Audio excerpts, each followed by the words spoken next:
लोग भले कहते हैं कि खाली हाथ आए थे, ठीक है खाली हाथ आए थे, लेकिन खाली हाथ जाना नहीं है। इस देश का ऋण चुका के जाना है।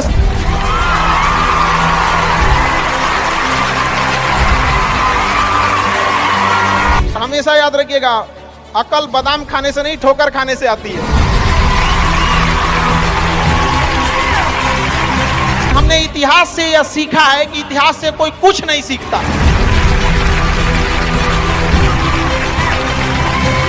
भले जेब खाली हो, जेब में गांधी हो या ना हो, दिल में एक आंधी होनी चाहिए।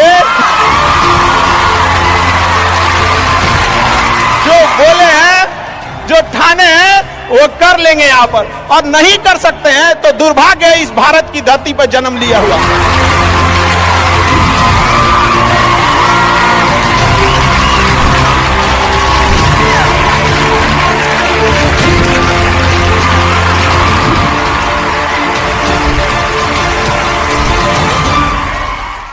भारत में एंटरप्रेन्योर इतने बड़े संख्या में आ रहे हैं और काफी खुशी हुई इस चीज को देखकर कि भारत चेंजिंग की ओर जा रहा है अब अपने ओर। हमेशा सीखने की प्रवृत्ति रखिएगा।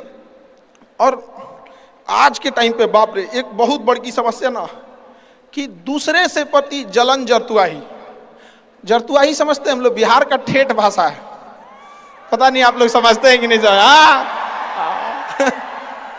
मतलब कौन कितना खुश है, मतलब उसका पड़ोसी जितना दुखी है वो उतना खुश है। ये सब चीजों से थोड़ा आज के समय में अपने आप को थोड़ा बचा के रखने की कोशिश कीजिएगा लोग, क्योंकि किसी के जलन वगैरह से नहीं होता। अक्सर देखिएगा ना, चूंकि ये एंटरप्रेन्योर है, बिजनेस का चीज है, तो एक छोटा सा देखिएगा ना, गांव में किसी के पास समोसा का दुकान चल जाता है तो उसके बगल में एक और समोसे खोल देता है। अरे आप बहुत सारी चीजें हो सकती हैं। आप डिसीजन आप कभी भी किसी और के मर्जी से इन्फ्लुएंस होके लीजिएगा, वो कभी डिसीजन सही नहीं होगा। डिसीजन आपका अपना होना चाहिए, आप क्या कर सकते हैं। और ये जिस दिन आप पहचान गए, उस दिन समझिए आधा काम आप अपने से कर दिए यहाँ पर। और वो सबके अंदर कुछ ना कुछ है, ऐसा नहीं है कि ऊपर वाला आपको खाली हाथ भेजा, सबके अंदर कुछ ना कुछ है। और ये लोग भले कहते हैं कि खाली हाथ आए थे, ठीक है खाली हाथ आए थे, लेकिन खाली हाथ जाना नहीं है। इस देश का ऋण चुका के जाना है, समाज को कुछ दे के जाना है, एक अच्छे सिद्धांत, अच्छे कर्म को दे के जाना है। क्या कोई कह सकता है कि अब्दुल कलाम खाली हाथ गए थे? नहीं खाली हाथ गए थे। विवेकानंद खाली हाथ गए थे? अंबेडकर साहब खाली हाथ गए? नहीं गए। तो इस देश में हम खाली हाथ जरूर आए थे, लेकिन इस देश का कर्ज उतारना है, खाली हाथ लौटना नहीं है। कुछ ऐसे सिद्धांत अपने साथ है, कुछ अपने पीछे कुछ यादें छोड़ के जाना है, जिससे कि दुनिया याद कर सके हम लोग को। और हमेशा चीजों में ना अपनी ईमानदारी करिएगा। आप कितना ईमानदारी से काम करते हैं, कितना लगन से काम करते हैं, सफलता इसी चीज पे डिपेंड करती है। बाकी ऐसे चीजें कि भाई ये करना चाहिए, नहीं, बस आप कितना समय दिए हैं किसी चीज को, कितनी ईमानदारी से किए हैं, ये मायने रखता है आपको। आप किसी चीज को समय नहीं दीजिएगा, कभी सफल नहीं हो सकते हैं। और एंटरप्रेन्योर और बिजनेस, इस सब के चीज़ों में एक चीज़ बहुत बड़ी डिलेमा होती है ना, कि सोचते बड़ी ज़्यादा हैं लोग, प्लानिंग बहुत करते हैं। 6 महीना से उसका प्लानिंग चल रहा है। अरे भाई 6 महीना में कमवा शुरू किए रहते तो कुछ एक्सपीरियंस हो गया रहता, कुछ ठोकरें लगी होती। शुरू कर दो चाहे जैसे करना है। यहाँ पर ऐसा थोड़ी हो सकता है कि एकदम फिनिश होकर काम करे। हर चीज़, जमीन से कभी पेड़ नहीं निकल सकता, पौधा ही निकलेगा। आज सीखिए, क्योंकि अगर कल कोई शुरू करता है आपके बाद, तो आपके पास उससे एक दिन का एक्स्ट्रा एक्सपीरियंस रहेगा। और हमेशा याद रखिएगा, अकल बादाम खाने से नहीं ठोकर खाने से आती है। जितना ज्यादा आप ठोकर खाएंगे उतने ज्यादा अकल आने वाली है। दुनिया का कोई इंसान जो सफल है कह दे कि हमको ठोकर नहीं लगा है, या कोई कह दे कि हम एक ही बार में यहाँ आए हैं, कभी नहीं आ सकते हैं। यहाँ पर स्टार्टिंग कीजिए, यहाँ पे ज्यादा प्लानिंग के चक्कर में नहीं। कितना अच्छा आप प्लानिंग करके आइएगा ना कुछ चीजें गड़बड़ होंगी, क्योंकि किताबी नॉलेज, ये मोटिवेशन, ये सब चीजें, ये एक अलग चीज है। धरातल पे उतर के जाइएगा ना तो अलग चीज है यहाँ पर। और कभी बिहार में आके दिखेगा तो एकदम में अलग मिलेगा। तो कितना ठोकर लगा है ये बहुत मायने रखता है, क्योंकि ठोकर नहीं लगेगा ना, जिस पत्थर पे चोट नहीं पड़ती वो कभी मूर्त नहीं बनता है। तो इसलिए जितना आपको चोट लग रहा है तो ये आपके लिए अच्छी बात है, क्योंकि बड़े बड़े लोगों की जिंदगी में मुसीबत आती है, वो मुसीबत ही आती है बड़े जिन लोगों के लिए, क्योंकि फिल्म में जो सबसे टफ रोल होता है ना, वो बढ़िया हीरो के कंधे पे दिया जाता है। तो ये पृथ्वी पे भी ना ऊपर वाले को पता है कि ये बढ़िया हीरो है, इसको थोड़ा सा हम रोल देते हैं बढ़िया। तो बड़ी जिम्मेदारी देने से पहले ऊपर वाला भी ना आपको टेस्ट करता है, टेस्ट करके ही देखेगा कि नहीं करेगा। हम लोग छोटा सा कोई सामान खरीदते हैं तो उसको ठोक बजा के चेक करते हैं कि सह लेगा कि नहीं सह लेगा। एक छोटा सा बर्तन कोई खरीदने जाता है तो पटक के दिखाता है, देखिए मजबूत है। तो ऊपर वाला भी जब आपको बहुत बड़ा जिम्मेदारी देने वाला होता है ना, तो पहले सोचता है कि इसका थोड़ा सा टेस्ट कर ले। बहुत लोग टेस्टे में भाग जाते हैं, ए भगवान हमरा काहे लिए तुम मुसीबत लाया। यार जब ऊपर वाला तुमको खुशी दिया था तो थैंक यू कहना भूल गए थे, और जब मुसीबत दिया चेक करने के लिए तो परेशान हो गए। यहाँ पर इस चीज़ों से घबराना नहीं चाहिए किसी को। जिसके जिसके जीवन में कठिनाई आ रही है, आप समझिए कि आप एक सही रास्ते पे जा रहे हैं, क्योंकि वही रास्ता सफलता का है। और अगर आपके जीवन में कठिनाई नहीं आ रही है, आप गलत रास्ते पे हैं, क्योंकि सफलता का रास्ता बहुत कठिन होता है। और अभी डिजिटल इंडिया है, सबके हाथ में मोबाइल हो गया है। एक चीज अगर आप बहुत आगे बढ़ेंगे ना, तो एक प्रॉब्लम फेस करेंगे। बिना मतलब लोग आपके ऊपर उंगलियां उठाने लगेंगे, बिना मतलब, जिनको कोई मतलब नहीं। आप देखिएगा तो मतलब अजीब लगेगा। इस सब चीज़ों से कभी मत घबराइएगा। ये कॉस्ट होगी, आपको चुकानी पड़ेगी जब आप बहुत आगे जाएंगे। तो आप लोग बहुत आगे जाएंगे तो पहले से माइंड में कब करके रखिएगा, कुछ लोग होंगे जो बिना मतलब आपसे सवाल पूछेंगे। इन लोग को कभी इंटरटेन मत कीजिएगा, क्योंकि अब भाषा थोड़ी हार्ड हो जाएगी, लेकिन एक हार्ड हो जाएगा तो हो जाएगा। बस भाषा, भाव को समझिएगा, भाषा का नहीं। कि कुत्तों की रेस में दौड़ने से घाटा यह है कि जीतने के बाद भी कुत्ता ही कहलाएगा आदमी। एक बार एक रेस में ना कुछ कुत्तों को दौड़ाया गया, बीच में शेर बांधा गया कि कौन तेज दौड़ता है। शेर दौड़ा ही नहीं, कहा कि जीत के भी क्या फायदा, जीतने के बाद वो कुत्ता कहलाएगा। समझ में आया?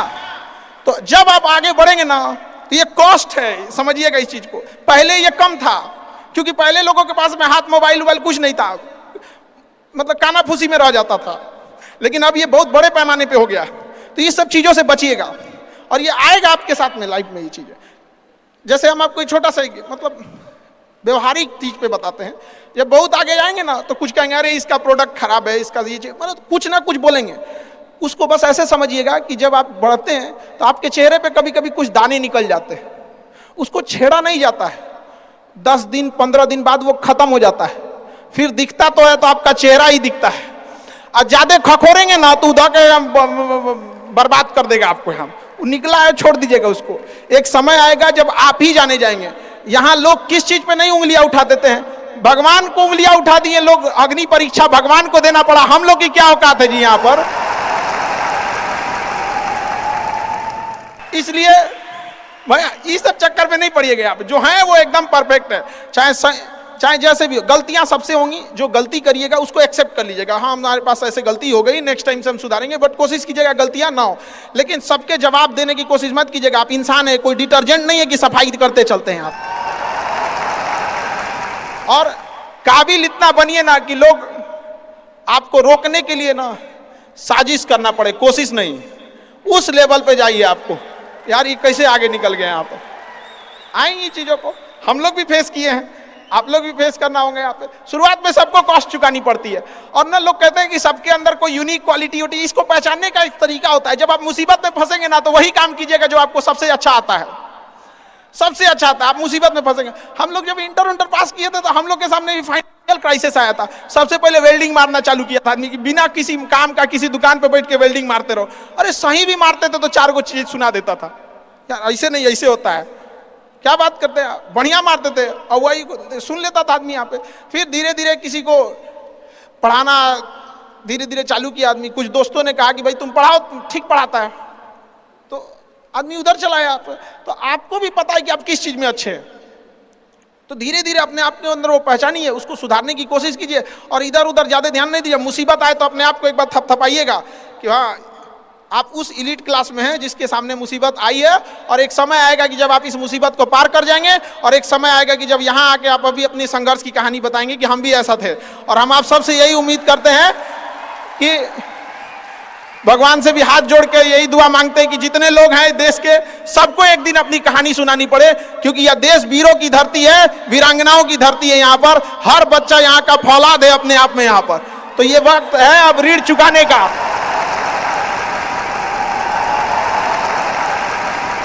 अब इस सदी में हमें अपना नहीं, अब इस देश का भी एक ऋण चुकाना होगा कि शायद पिछले जन्म में बहुत सौभाग्य, बहुत अच्छा काम किए होंगे तो हिंदुस्तान में जन्म लिए, वरना अगर जन्म के समय थोड़ा बहुत बॉर्डर क्रॉस करते ना, उधरिया हो जाते ना, अरे बाप रे बाप, अरे क्या दुर्दशा होता जिसका कोई हद नहीं यहाँ पे। थोड़ा सा बस उधर घसक जाते तो। लेकिन ये हम लोग का सौभाग्य। एक चीज हम लोगों ने गलती किया के बाद, हमने महिलाओं के पावर को ना अंडर एस्टिमेट कर दिया। हम लोग 1947 से जो पुरुष समाज है ये सोच रहा है कि देश को आगे ले जाने के लिए, अभी तक सोचिए रहा है। ये हम लोगों से गलतियां हुई हैं। और लड़कियों को हमने जो साथ छोड़ दिया महिलाओं का ना, बस यकीन मानिए जिस दिन भारत देश की महिलाएं पुरुषों के साथ कदम से कदम मिला ली, 10 साल में देश की सूरत बदल जाएगी, दुनिया देखते रह जाएगी। यहाँ पर हम इस चीज को ज्यादा समझ सकते हैं क्योंकि हमारी खुद की बहन नहीं, अपनी बहन नहीं, लेकिन अभी भी हम अपना घर देखते हैं ना तो लगता है कि बहुत बड़ी कमी है। और अगर बहन रहती तो चीजों को अच्छे से समेट के रख सकती थी। अब तो इसलिए हम देखेंगे हमको इंडिया में सबसे ज्यादा राखी बांधी जाती है, पूरे हिंदुस्तान में सबसे ज्यादा राखी बांधी जाती है। नहीं था तो हमारे यहाँ माझी जी थे ना, वो कहे कि भगवान के भरोसे मत बैठो, क्या पता भगवान तोरे भरोसे बैठा लो। तो बहन नहीं थी तो क्या दिक्कत है, दुनिया में सबसे ज्यादा राखी बांधी गई।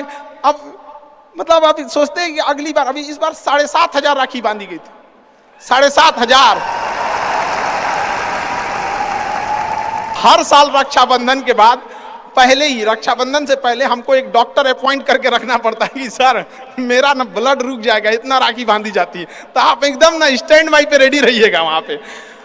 इतना राखी बांधने के बाद एक आदमी आता है मेरा हाथ उठाने वाला, वो हाथ लेके चलता है, हम ऐसे चलते रहते हैं। तो खुश नसीब हैं वो लोग जिनके घर में बहनें हैं, जिनकी बेटियां हैं। आप उसकी कदर नहीं कर सकते हैं तो यकीन मानिए इसका बदला भगवान जरूर लेता है। आजकल लोग देखते हैं कि लोग बहू की कदर नहीं करते। अरे वो आपकी बेटी है, चेहरा बदल के वापस भगवान ने भेजा है आपको, नहीं कर सकते कदर ना, तो आपने भगवान की उस नेमत को ठुकरा दिया है। अब फिर घरे में मुसीबत आएगा तो कहेंगे कि पता नहीं क्या हो गया। चाहे चांद पे पहुंच जाइए, चाहे जितना भी आगे चल जाइए, अपनी सभ्यता संस्कृति को मत भूलिएगा वरना मिट जाइएगा आप यहां से। यूनान मिस्र रूमा सब लुट गए जहां से, लेकिन मगर है बाकी नामो निशा हमारा। कुछ बात है कि हस्ती मिटती नहीं हमारी, सदियों रहा है दुश्मन दौरे जहां हमारा। भारत को मिटाने की कोशिश की गई, मिटा कभी नहीं। इसलिए याद रखिएगा अपनी संस्कृति को नहीं भूलना है। और हमसे गौरवपूर्ण संस्कृति पूरे भारत, पूरे विश्व में किसकी है यहाँ पर। तो ये चीजों को थोड़ा सा आप लोग को ध्यान में रखना है और आपस में मिलजुल के एक देश वाली भावना लेके चलना है कि हम सबको मिलकर अब देश को अपना उस पुराना जो गौरव मिला था उसको वापस लौटाना है। और आप लोग आगे बढ़ेंगे, युवाओं में है, आप जिधर युवा चलते हैं उधर ही सब कुछ चल देता है। यहाँ पर तलवारों के साए पर इतिहास हमारा बनता है, जिस ओर जवानी चलती है उस ओर जमाना चलता है। आप युवा लोग हैं, आपको किसी कौन रोक सकता है यहाँ पे। मैं दरिया हूं, अपना हुनर जानता हूं, जिधर से भी गुजरूंगा अपना रास्ता बना लूंगा। तो युवाओं में यही तो एक है, भले जेब खाली हो, जेब में गांधी हो या ना हो, दिल में एक आंधी होनी चाहिए कि जो बोले हैं, जो ठाने हैं वो कर लेंगे यहाँ पर। और नहीं कर सकते हैं तो दुर्भाग्य है इस भारत की धरती पर जन्म लिया हुआ, ये व्यर्थ हो जाएगा यहाँ पर। तो एक कहानी लिखना है जो आगे जाके सबको सुनाना है। और हर उस घर में 2 किलो अलग से मिठाई जाएगी जिस घर से आवाज आई थी कि इससे नहीं हो सकता है, अलग से एकदम ले भैया ये तेरे लिए स्पेशल है। यहाँ पर एकदम तारीफ करने वालों की कमी हो जाए, जलने वालों की कमी नहीं होना चाहिए। एकदम मिसाल बनिए। आप सब लोग को, हमारा आप सब लोग को ढेर सारा शुभकामनाएं, दुआएं। आपके ठोकरें आएंगी, लगेंगी ठोकरें, उसी को ठोकर लगती है ना जो चलता है, जो सुतल है बेड पे, ओकरा कौन ची का ठोकर लगने वाला है। और ठोकर नहीं लगेगी तो नहीं आगे बढ़ सकते हैं। कामचोरों से तो इंडिया परेशान है, जो कुछ नहीं करता वो भी संडे को आराम करता है। अरे तोरे लिए कोची का संडे यार, काम बस ईमानदारी से कीजिए। हम लॉकडाउन का एक छोटा सा एग्जांपल देते हैं। हमारे यहाँ एक लेबर था, जो नहीं काम करते हैं लेबर लोग, उनकी बहुत दुर्दशा हो गई लॉकडाउन में। रियल में एक्चुअली उनके साथ प्रॉब्लम क्या है ना, they don't have backup money.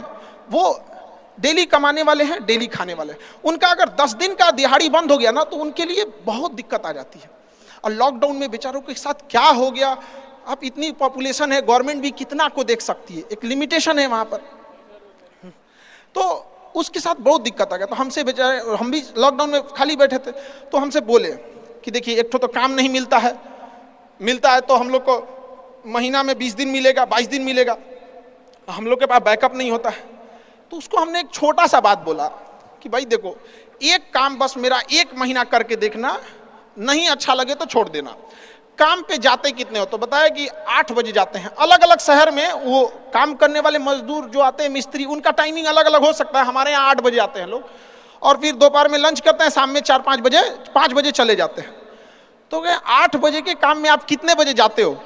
कहा कि सर वही पहुँचते पहुँचते 7:15 हो जाता है, खैनी उनी बनाते बनाते चाय पीते 8:30 हो जाता है। हम कहे एक बात बताओ, ये आधा घंटा तुम किस में काटे? तो कहा कि जहां काम करने गए ना उनके में से। हम कहे नहीं, यही इस गड़बड़ है। आप अपनी जिम्मेदारी में से आधा घंटा काट लिए थे, आप वहां 15 मिनट पहले पहुंच के देखो। तो कहे क्या बोलते हैं मास्टर, पगला गए हैं एकदम।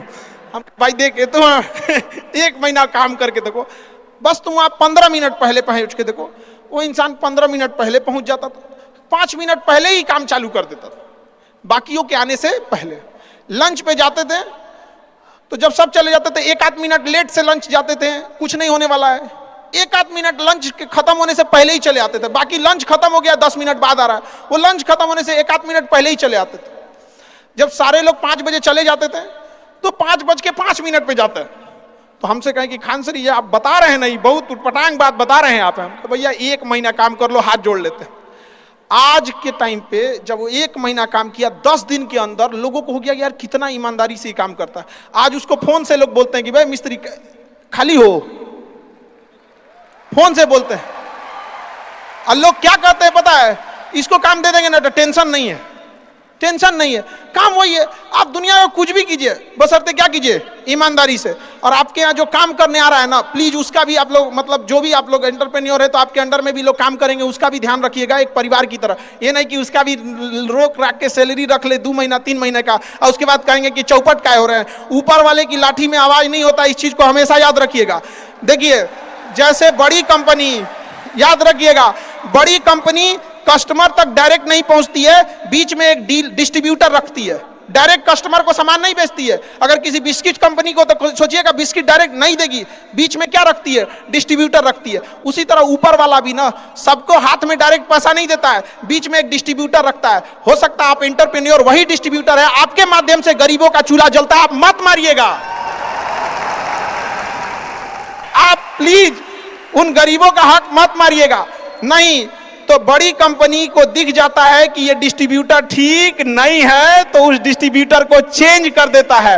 अगर गरीबों का हक मारेंगे और ऊपर वाले को नजर पड़ गया कि ये डिस्ट्रीब्यूटर ठीक नहीं है तो साइड कर देगा, और फिर कहेंगे कि अब हमारा बिजनेस चौपट हो गया। अरे बाबू तुम खुद चौपट किया अपना।